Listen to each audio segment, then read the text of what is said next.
जय माता the students. तो आज मैं आपको macro economics income and employment का वेरी इंपॉर्टेंट, जिसपे श्योर शॉर्ट क्वेश्चन आता ही आता है, वो बताने जा रहा हूँ। और जिसमें बहुत सारे बच्चे कंफ्यूज रहते हैं। We have a difference between problem of excess demand and deficient demand. तो सबसे पहले इसकी डेफिनेशन में बहुत सारे बच्चे कंफ्यूज रहते हैं। अब इसमें नाम ही एक्सेस है तो उन्हें लगता है सिर्फ एडी ग्रेटर देन एएस जहां पे हो गया that is excess demand. Actually में ये गलत है।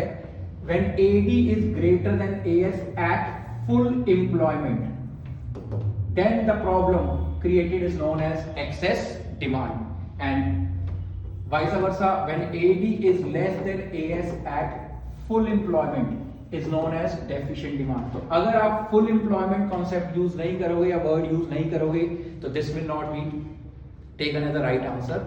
तो when we have AD greater than AS, अब डिमांड ज्यादा है या डिमांड कम है, तो डिमांड और सप्लाई में एक गैप क्रिएट हो जाएगा।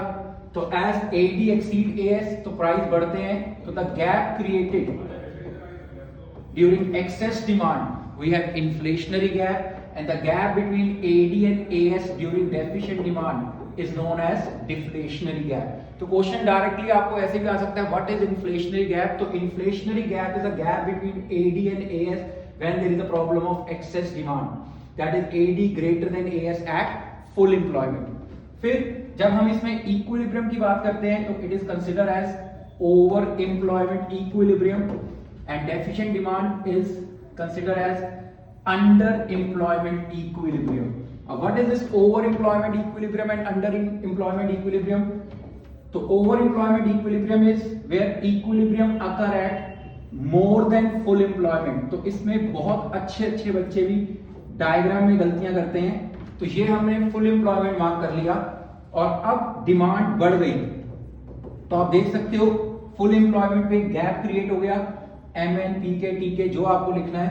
तो this gap is known as inflationary gap, and you can see that the equilibrium occur at more than full employment, that is we have over employment equilibrium. और बिल्कुल इसके contrast में this is AS 45 degree line, this is AD at full employment और demand कम हो गई।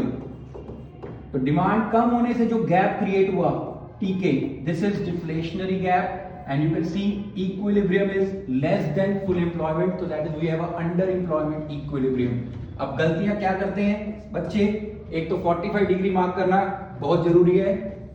Y-axis we have aggregate expenditure, and we can write ADS also, and this is national income employment output.